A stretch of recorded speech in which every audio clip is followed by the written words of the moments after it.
Hi friends, welcome to Spicy Pot. இன்னைக்கு Spicy பாட்டில் 3 விதமான popular cup கேக்ஸை ஒரே பேட்டரில் வீட்டில் எப்படி செய்கிறதுன்னு பார்க்க போகிறோம். இதுக்கு தேவையான இன்க்ரீடியன்ஸை நான் டிஸ்கிரிப்ஷனில் கொடுத்துருக்கேன், பாருங்கள்.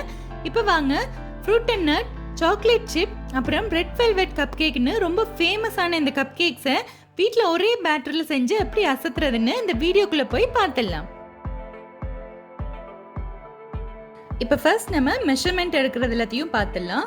மைதா 220 கிராம் இல்லைனா 1.5 கப் அளவுக்கு எடுத்துக்கலாம். நான் மெஷர்மெண்ட்டை கப்லையும் கிராம்லையும் சேர்த்தே கொடுத்துருக்கேன்.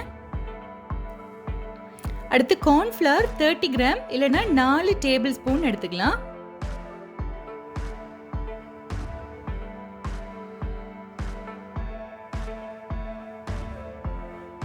அடுத்தது சுகர் 300 கிராம் இல்லைனா 1 கப்பும் 1/3 கப்பும் சேர்த்து போட்டுடலாம்.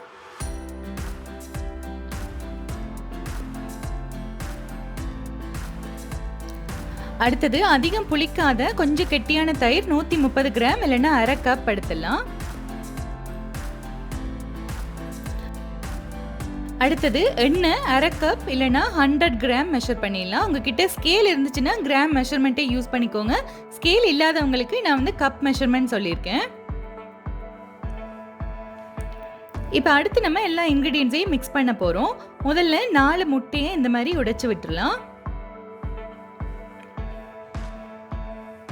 இப்போ நான் ஒரு பீட்டர் வச்சு 1 மினிட்டுக்கு மீடியமில் இந்த முட்டையை நல்லா போட்டு அடித்து எடுக்க போகிறேன். நல்லா ஃப்ளஃபியாக வர வரைக்கும் அடிச்சிடலாம். பாருங்கள், இப்போ முட்டை நல்லா அடித்து நல்லா நுரைச்சிட்டு வந்துடுச்சு. அடுத்து நம்ம அளந்து வச்சுருந்த 300 கிராம் சுகரை கொஞ்சம் கொஞ்சமாக அதில் சேர்த்துக்கணும். சுகரை நம்ம மொத்தமாக அப்படியே ஒரே தடவையாக சேர்த்துட்டோம்னா முட்டை நல்லா அடித்து நுரைச்சி நல்லா எலும்பி பொங்கி வராது. அதனால் கொஞ்சம் கொஞ்சமாக சேர்த்தோம்னா முட்டையும் சுகரும் நல்லா பிளெண்ட் ஆகி கடைசியில் பார்த்திங்கன்னா நல்லா பஞ்சு மாதிரி இப்படி நல்லா வெயிட்லெஸ்ஸான ஒரு ஃபோமி கன்சிஸ்டன்சியில் வரும் நம்மளுக்கு. இப்போ கொஞ்சம் கொஞ்சமாக போட்டு அடித்ததில் பாருங்கள் எப்படி நல்லா நுரைச்சி இப்படி பஞ்சு மாதிரி வந்திருக்குன்னு. இப்போ நம்ம இந்த பீட்டரை எடுத்துட்டு அடுத்து நம்ம 1/2 கப் தயிரை சேர்த்துடலாம். கூடவே நம்ம அளந்து வச்சுருந்த 1/2 கப் எண்ணெயும் சேர்த்துடலாம். இந்த எண்ணெய் சன்ஃப்ளவர் ஆயில் நான் யூஸ் பண்ணியிருக்கேன். இப்போ மறுபடியும் இந்த பீட்டரால் 1 மினிட்டுக்கு நல்லா அடித்து எடுத்துடலாம். இப்போ பாருங்கள், இந்த எண்ணெய் மற்ற இன்க்ரீடியன்ட்ஸ் எல்லாமே சேர்த்து நல்லா அடித்து எடுத்தாச்சு. அடுத்து நம்ம ட்ரை இன்க்ரீடியன்ட்ஸ் எல்லாத்தையும் சேர்க்க போகிறோம். முதல்ல மைதா சேர்த்துக்கிறேன். அடுத்து அளந்து வச்சு கார்ன்ஃப்ளவர் சேர்த்துடலாம். கூடவே baking powder 2 teaspoon, baking soda 1/2 teaspoon சேர்த்துக்கிறேன். எல்லாத்தையுமே இந்த மாதிரி ஒரு தடவை நல்லா சலிச்சு விட்டுருவோம்.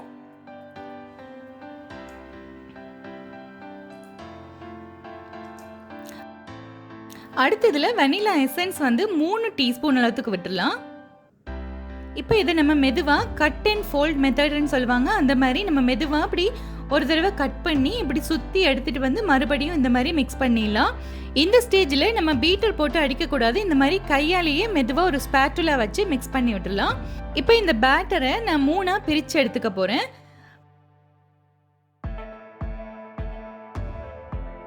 இப்போ நம்ம fruit and nut cup cake செய்கிறதுக்காக ஒரு பகுதி மாவில் சாதாரணமான காஞ்ச திராட்சையும் காஞ்ச கருப்பு திராட்சையும் கொஞ்சமாக ஒரு டீஸ்பூன் ஆரஞ்சு ஜூஸில் 10 நிமிஷத்துக்கு ஊற வச்சுருக்கேன், அதை சேர்த்துக்கிறேன். அடுத்து tutti frutti இந்த மாதிரி கடையிலலாம் விற்கும், அது 2 டேபிள் ஸ்பூன் சேர்த்துக்கிறோம். அடுத்து சின்னதாக கட் பண்ண முந்திரி 1 டேபிள் ஸ்பூன் சேர்த்துடலாம். இப்போ எல்லாத்தையுமே நல்லா மிக்ஸ் பண்ணிடலாம். இப்போவுமே நீங்கள் ரொம்ப விகரஸாக மிக்ஸ் பண்ணாமல் மெதுவாக கட் அண்ட் ஃபோல்ட் மெத்தடில் மிக்ஸ் பண்ணிடலாம்.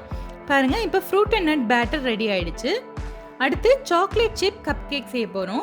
அதுக்கு நம்ம அடுத்த பகுதி பேட்டரில் 1 டேபிள் ஸ்பூன் கொக்கோ பவுடர் சேர்த்துக்கிறேன். ஒரு 1/4 டீஸ்பூன் இன்ஸ்டன்ட் காஃபி பவுடர் சேர்த்துக்கலாம். எல்லாத்தையும் நல்லா ஒரு தடவை மிக்ஸ் பண்ணி விட்டுருவோம். பாருங்கள், நல்லா மிக்ஸ் பண்ணியாச்சு.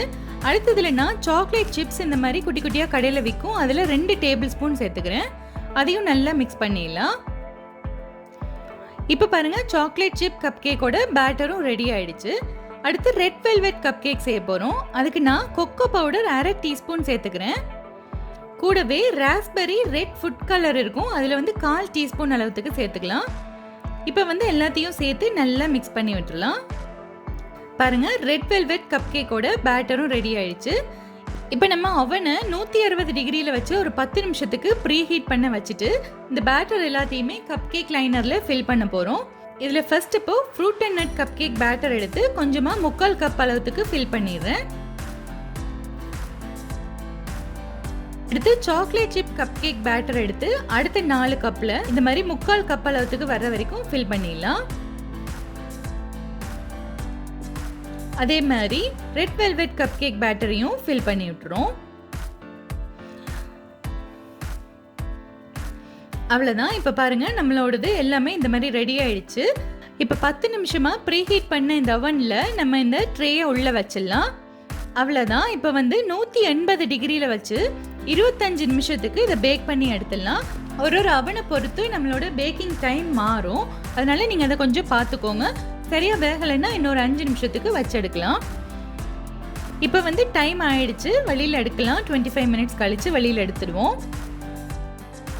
இப்போ பாருங்கள் ஃப்ரெண்ட்ஸ், 3 விதமான கப் கேக்கையும் நான் ஆற வச்சு வெளியில் எடுத்து வச்சுருக்கேன். எல்லாத்தையுமே ஒன்றொன்னா ஓப்பன் பண்ணி எவ்வளோ சாஃப்டாக இருக்குங்கிறத நான் காட்டுறேன். இப்போது 3 பாப்புலரான கப் கேக்கை நம்ம ஒரே பேட்டரில் வீட்லேயே ரொம்ப சிம்பிளாக செஞ்சிடலாம். நீங்களும் இந்த ரொம்ப பாப்புலரான 3 கப் கேக் ரெசிபியையும் வீட்டில் ட்ரை பண்ணி பாருங்கள். உங்களுக்கு பிடிச்சிருந்துச்சுன்னா என்னோட சேனலை கண்டிப்பாக சப்ஸ்கிரைப் பண்ணுங்கள். மறக்காமல் கமெண்ட் பண்ணுங்கள். அப்படியே உங்கள் ஃப்ரெண்ட்ஸ் அண்ட் ஃபேமிலி கூட ஷேர் பண்ணுங்கள். நன்றி.